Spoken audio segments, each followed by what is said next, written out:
All right, everyone. Hello, hello, hello. Welcome. Thank you so much for joining this session. The goal of this is to make sure that we find you some good candidates to run for your local board of trustees. So, welcome to the Strengthening Students and Labor Friendly Boards. And this is our first session of four. And in this session, it's titled Identifying Student and Labor Friendly Candidates. You might be asking who I am. So my name is Drew Aleman, and I'm the FACCC PAC Coordinator. I'm full-time sociology faculty at College of the Desert, and I'm also governor for Region D here for FACC. So those are my credentials here, but I also have some elected credentials that I'd like to share with you. So I am the elected city clerk for my city of Covina. I was elected in 2022. And I've also been elected into several other organizations like the California Democratic Party, known as ADEM, and also in my local county through the LA County Democratic Party. I've been a delegate, as well as I'm a board member for LAC-LEO, which is the LA County LGBTQIA Elected Officials Association. That is a really long and winded title. So those are a few of my credentials, and I also want to give recognition to our president that is here, Wendy Brill Winecoop. Wendy, can you tell the people who you are? Hi, everybody. Thanks for coming. Wendy Brill-Wynkoop, president of FACC. Here really just to support Drew. And I can tell you many of the things that he does support connecting with elected officials will help your board. So trust what he's saying. It works. I helped change the board at College of the Canyons and got involved with elections a little over 10 years ago. And if you can work with your board members and help them understand the labor issues, you will have a different board and it'll be really helpful. They're there to represent all constituents. So it's important that they're hearing from faculty. Thanks, Drew. Yeah, absolutely. Thank you. All righty. So let's go ahead. I just want to read out this side. So the purpose of this is we want to learn how to identify potential candidates who align with our student and labor values. This session will explore key traits to look for, effective networking strategies, and ways to collaborate with local partners to find the best candidates for your board. My learning outcomes for this by the end of the session is that I want you to, one, learn what are the 3 rules of politics, and 2, I want you to be able to identify various organizations within your communities and various avenues that you can go about finding a candidate to run for your board. All right, so let's get started. So before we begin, we have to learn the 3 rules of politics. So this lesson was taught to me by my assembly member, Assemblywoman Blanca Rubio, and the 3 rules of politics is extremely important. And I think it's very applicable that we learn about these rules before we start looking for candidates for our board. So here we go. The first rule of politics. Number 1, relationships matter. Relationships matter. Relationships matter. So think about it this way. If I don't know who you are and I go up to you and I'm like, hi, can you give me 50 bucks? You're more than likely not going to give me 50 bucks. Why? Because you don't know who I am. You don't know anything about me. And you're like, ew, no, get away. What does that show us? We need to know people. We need to know our surroundings. We need to know our community members. Why? Because we need to work together. So just like this, applying this to the legislator, if you go to the legislator and you tell them, hey, I want to make changes to state legislation that is hurting my local campus, the conversation is going to go a lot further if you have a relationship, you've maintained that relationship, and you've put time into keeping that relationship alive. The point of this and why I want to highlight this as rule number 1 is because you have to network with your community. You have to network with your surrounding areas so you all can work together for accomplishing the same mission of advancing our colleges and, protecting our students and faculty at the local level. So rule number 1, relationships matter. And there's going to be a quiz after this, so I hope you're ready. All right. Rule number 2, have the ability to count.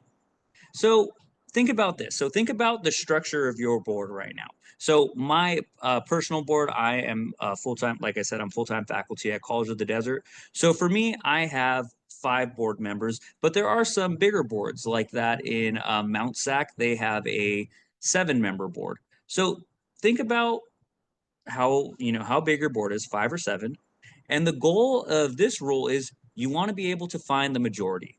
I know it sounds really simple, but it's very important. You don't need to have all 5 board members on your side, although it would be nice and awesome, and as it should be. For a 5-member board, you only need a 3-person majority. And for a 7-member board, you need a 4-person majority. So it's just extremely important to know this simple thing of just being able to count what your majority is, and that should help strategize your goals as you're trying to find candidates. And lastly, probably the most important rule of the 3 rules of politics is rule number 3. Don't be a jerk. So there is another way to say this rule, but I don't want to shoot myself in the foot here. So we're saying jerk. So think about this. There's a saying, people won't remember what you did, but they will remember how you made them feel. Politics is a long game. The person that is your enemy today might be your best friend in about a year. So you have to just, hey, we're all here to work together. And even if someone, in your networking circle or someone in the political sphere, you might disagree with them, still be cool with them. Because again, politics is a long game. So you want to make sure that you have a good network so you are able to find a candidate that, is worthy and will be a champion for students and faculty on your board. Alrighty, so those are the 3 rules of politics. I hope you all wrote them down. Wendy, do you have anything else to add about any of these rules? Yeah, I'd just add, sorry, my camera's off. The only thing I would add with the don't be a jerk part is that when you first meet, particularly when you first meet with a representative, whether it's your board member or even outside of your district, is think of it as a first date. Think about it as dating somebody. And if you come out swinging all the time, they're not going to want it. They might tolerate how they talk to you, or they might tolerate what you say to them, but they're not interested in developing a relationship. So think about how the first thing you need to do is develop a relationship with your board members. And that's the most important thing that you could do. The work that you need to do with them after comes after. So first, relationship. Absolutely. We have our interim executive director here, Stephanie Goldman, who would like to say something. Thank you. I just wanted to add on to this, an expression we use a lot in and around the Capitol is politics makes for strange bedfellows.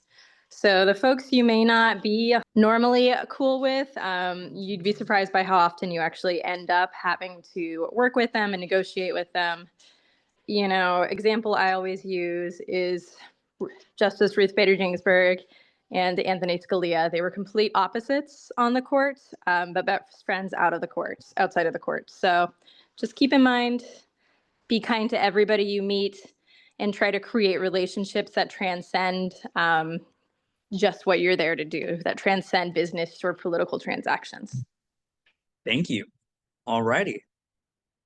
So we are going to go ahead and jump to our next slide now. So there will be a time towards the end where I will allow our friends in the audience to ask questions or share some strategies as well. If you've had some strategies that have been successful for your local union, that'd be great to let us know so we can let all our friends know what's been successful. So let's go ahead into this next portion of the presentation. So we're going to look at the state of play for 2026. So I have a few questions on this. So first things first, when will your Board of Trustees elections take place? So first question to know, because that is very important to understand the time frame that you have to find a candidate. Is it going to take place in the primary or general election? The California primary election for 2026 is going to be in June 2nd of 2026. Wow. 2026, we are moving.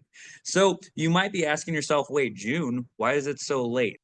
The reason of this is when we have a presidential election, our primary jumps to March. I believe it's like the first Tuesday of March that it takes place.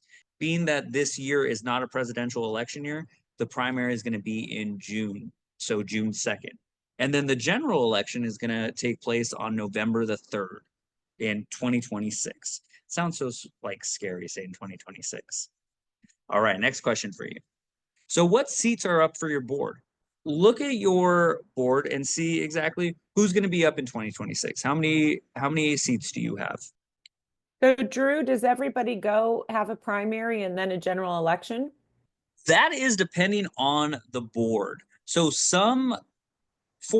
I'm pretty sure for a majority of the boards, the primary is just the date that the election would take place, and there would not be, another election in the general. So for most boards and local elections, the election date is simply just on the primary, but it is, in a sense, the general election. Does that make sense? So I know at College of the Canyons, we would be November 3rd. We don't elect on the primary. So where could people go to find that information out? That's a good question, and I will get an answer for that. The best practice for this, I would recommend, is to see when your election for your board took place in the previous year. So if your election for 2024 took place in November, it's safe to say that your board of trustee election will take place in November of 2026. Same thing on if your board of trustees election took place in March of 2024, it's safe to assume that your election will take place in June of 2026. Does that make Fantastic. sense? Yeah, that All makes right. sense. Thank you. Thank you. All right. So again, what seats are going to be up for your board in 2026? Now, of the seats that are open, you got a few questions that you need to ask yourself, right?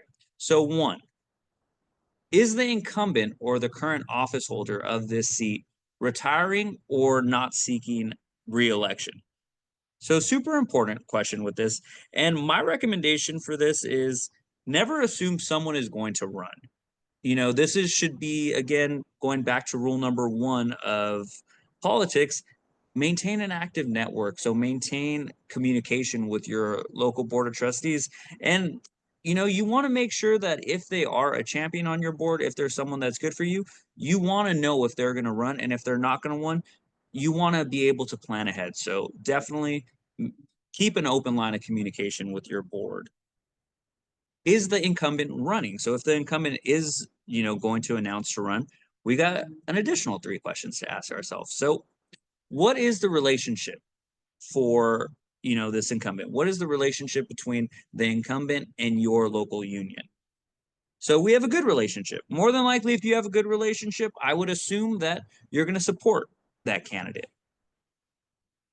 If you have an okay relationship, this is when it's like, okay, again, networking. Let's talk to the person. Be willing to let them know where your union stands and be straight up to the best that you can be. You can even present the idea to the candidate that your local isn't going to endorse them just because they are the incumbent. Like, the endorsement is not guaranteed. So if you have, a kind of rocky relationship with the person, my recommendation would be vocal and kind of see, all right, can we hash this out and can we get to a place where we would feel comfortable endorsing you in the upcoming election? And lastly, if you have a terrible relationship with the incumbent, I think we all know what you need to do. You got to take him out and find a candidate that would be more worthy to serve on your board. All righty. Wendy, would you like to add anything about, the 3 Yeah. relationship categories? I kind of look at this like Goldilocks, like either Yeah. really hot, cold, or just right. So I've experienced all 3 on my campus, good relationships with board members, okay relationships, and then the horrible ones. And definitely, you've got to organize to take out a candidate who is not a good candidate, or to take out a board member who's not very strong or labor friendly. And I think that we're going to be talking about in this series as we go along. So how do you do that? So if you're in number 3, stick with us through the next several weeks, because we're going to come back to that one. But number 2 is really important. And what I found with number 2 is often our board of trustees are just not well educated about what really is happening on campus, and that they're really actually quite wonderful trustees if you spend the time to interact with them and have coffee and help them understand what really happens on campus. They get a very short curated window of view into what's happening on campus. They have a lot of information handed to them every month or every 2 weeks that they have to read through. And then they've got a long night, a series of presentations. And so it really takes that, like we said, back to the 3 rules of politics, building that relationship. And so if you have a number two, that's where you can say, hey, let's go for coffee and start working with them. I had a board of trustee who seemed like a decent person, but said faculty were paid too much. And so I started having coffee with her, and she was one of our strongest candidates, within a couple years, because she really understood. And I would reach out, to staff too, and bring staff along with you on those, and students along with you on those coffees. So I cannot stress the importance, if you're in one or two, having coffee with them on a regular basis. If you're in number three, they're not going to have coffee with you. So for me, you should add a fourth rule. Will they have coffee with us? That's a good idea.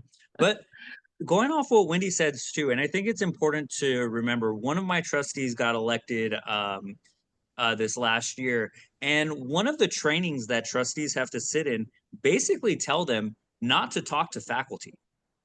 Don't talk to faculty on your campus, because the chancellor is going to give you the information that you need to know. So you should only rely on the chancellor.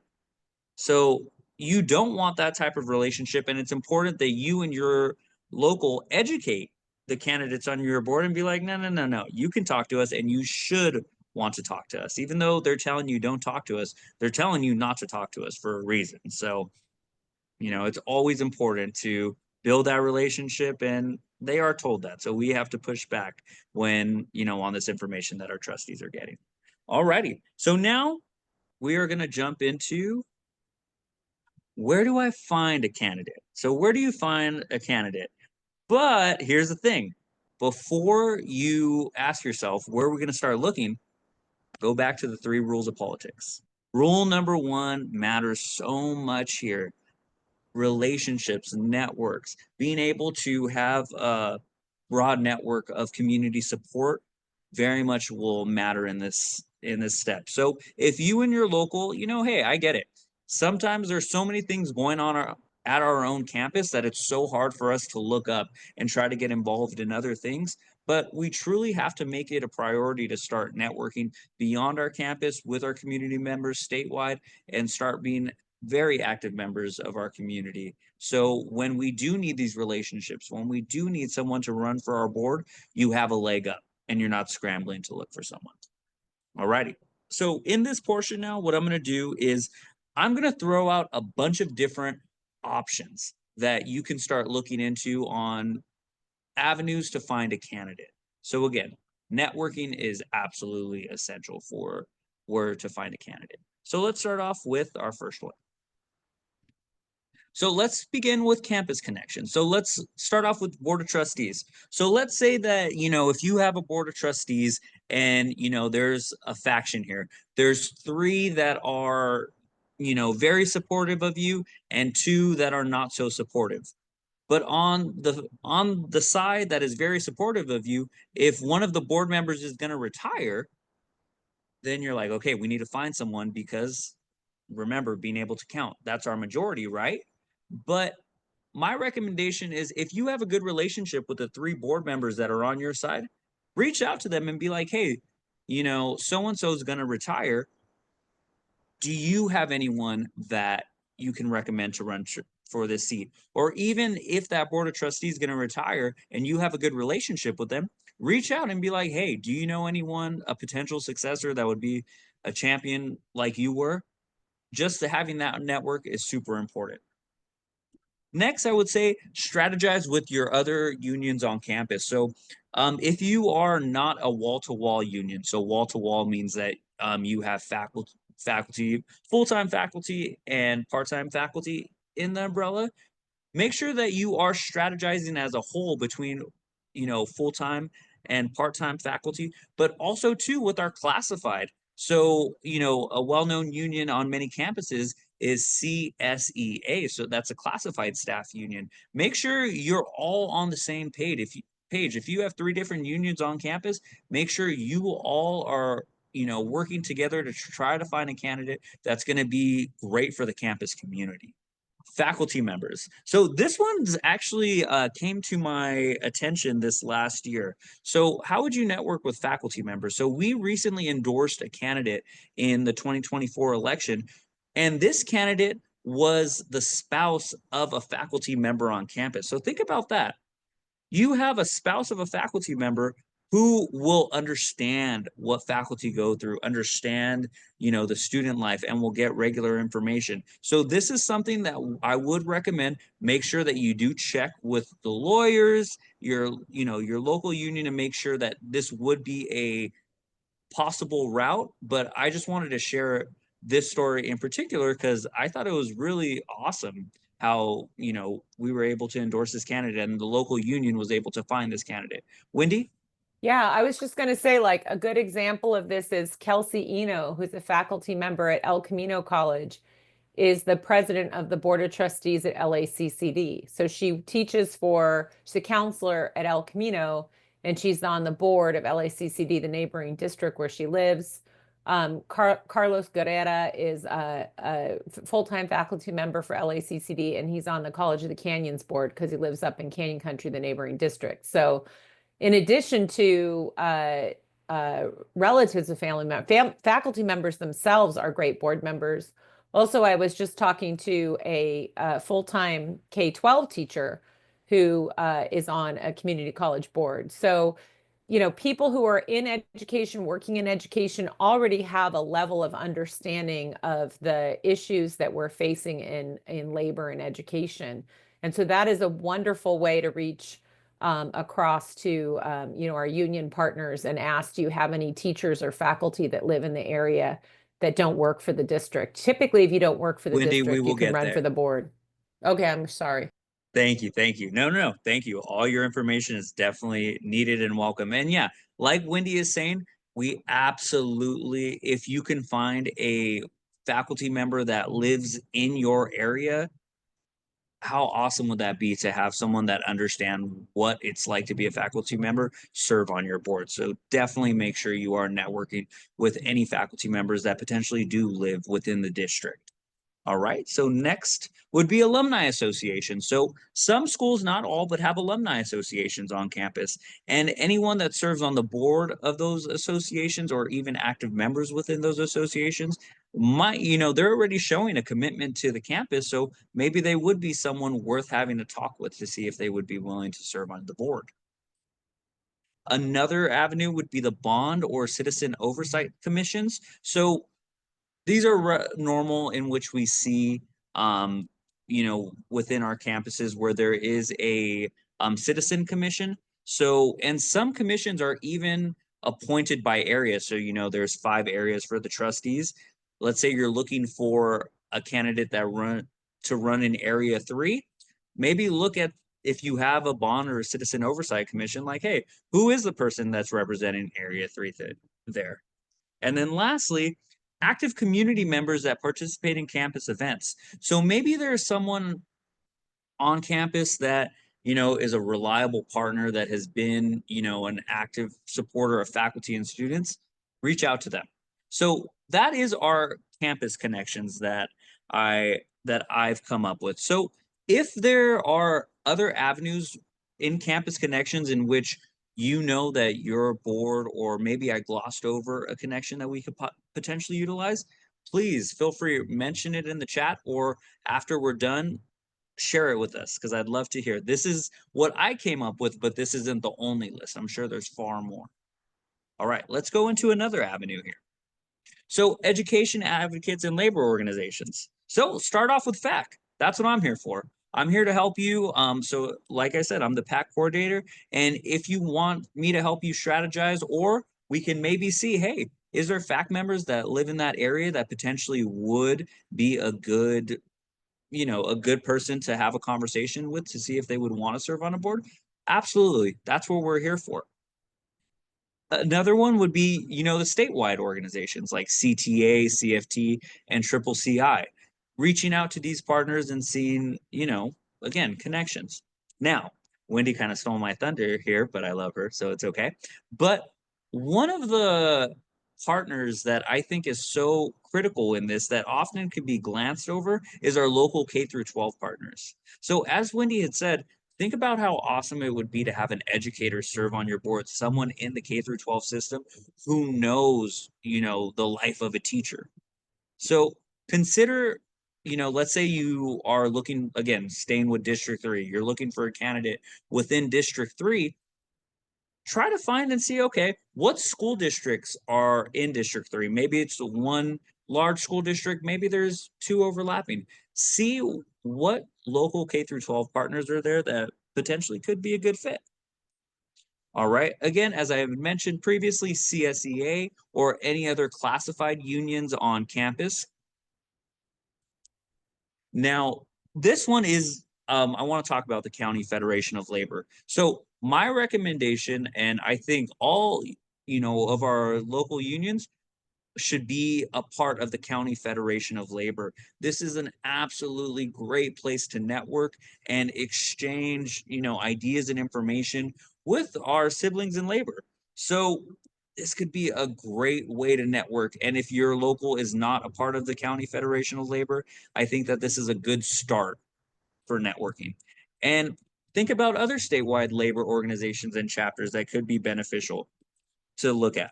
Maybe the Teamsters, the building trades, IBEW, and there are so many more unions out there. So those are definitely a great partner to look and see, hey, is there anyone you could recommend that lives in this area that could help? All right, so that's education advocates and labor organizations. I did see someone throw up in the chat. So Leslie Bonta, our amazing board member from Mendocino College, going back, let me go back a slide here. There we go. So going back into talking with our campus connections, Leslie's recommendation was foundation supporters, friends of group. Absolutely. I think that's a great start. And another great avenue to explore to see if we could find a candidate within, the foundation as well. That's a great recommendation. Thank you, Leslie. All righty. So let's keep going. All right. So now elected officials. So I'm just going to throw all these up here right now, but think about this. So there's so many avenues of elected officials that serve within our community. So just if we look at statewide, we have our assembly members, we have our senators, and then there's also the countywide where we talk about, the board of supervisors, county assessors, and I'm not going to go to city yet, but I want to focus on mainly the statewide portion of this. So I'm going to ask you all, do you have a relationship with your assembly member and your senator that represents your college? I hope each one of you is shaking your head and saying yes, and I have their cell phone number. If you don't, that's okay, but let's change that and turn that around. So your goal, and something that I would like to see every faculty association throughout the state of California, is building a relationship with these important elected officials that have so much power, as we've seen with recent legislation over our workplace. So, and, it's important to let them know from a faculty perspective what's going on, because here is the most important thing. If you don't tell a legislator what's happening on our campus, they will never know, and someone else will tell them the narrative of what's happening on our campus, and we cannot give up our power. So my recommendation for you is sign up to meet your assembly member or senator. Invite them to your campus for coffee. Ask to set up a Zoom. Ask to set up a meeting at their district office. And another great thing to take advantage of is meeting with the staff, especially the staff in the district. Those staff members have so much a wealth of knowledge and are a great way to communicate your message up to the assembly member or senator. So, for instance, I have a great relationship with both my assembly member and senator, but sometimes there are things that are happening, but I don't want to tell them directly. So I'll just go to their staff and shoot the staff member a text and be like, hey, this thing is happening with funding. I just wanted to put this on the agenda and let the assembly member know. They relay that information. So when they're going over, their daily reports with them, they're just like, oh yeah, this thing was brought up by Drew and it said, make sure to pay attention to this funding source. So it's just a great way. Again, I think we're noticing that of the 3 rules of politics, rule number 1 has been shown a lot so far in this presentation of just building relationships. So again, Make sure you have a relationship with your state elected officials, as well as, your county elected officials. So your board of supervisors, the county assessor, or any county-wide positions, great relationships to have, because it's more than likely those people know people who can help you when you're looking for a candidate. Now, we're going to keep on going on this theme with elected officials, but I want to focus now on the citywide. So think about the city that your college is in, and remember, sometimes the districts might go beyond, where if you're in like my home school, College of the Desert, I think there's 5 districts, and those districts touch upon probably like 12 to 15 cities. So build a relationship with each one of the city council members, or city council members that are friendly to our cause, and great way to network with city council. On top of that, each city, or most cities, have either an elected or an appointed city treasurer or city clerk. I'm the city clerk, so you see why I had to put this in here. But great people to network with, because they're electeds, and maybe they are people that are looking for, the next step up, and maybe they might be a good fit for your board. Who knows? More recommendations to look at would be like the appointed boards and commissions. So each city has boards and commissions, right? So maybe you could find a candidate that is serving on the library, the finance, or the parks and recreation boards. These boards are all appointed. So the city council of that city would appoint these people to serve on these commissions. So great way to look for, active people that are in the community. Alrighty. Another avenue is focusing on local school board members. So again, school board similar to city council. Get to know who the school board members are for the K through 12 in that area, and build a network. School board, again, just like I had mentioned with the community college oversight commissions, for school boards that have passed bonds or anything of that nature, they also will have oversight commissions. And then another idea that I came up with of other elected officials that we should be networking would be with our water board officials. So those are just the ones that came to my mind. There might be some that I missed. So if there are any other elected officials in our area that we should be aware of and try to network with, please pop them in the chat, and I am happy to share them with our friends. All righty, let me take a sip of water real quick. So we are almost done, my friends. So I wanted to highlight some political groups.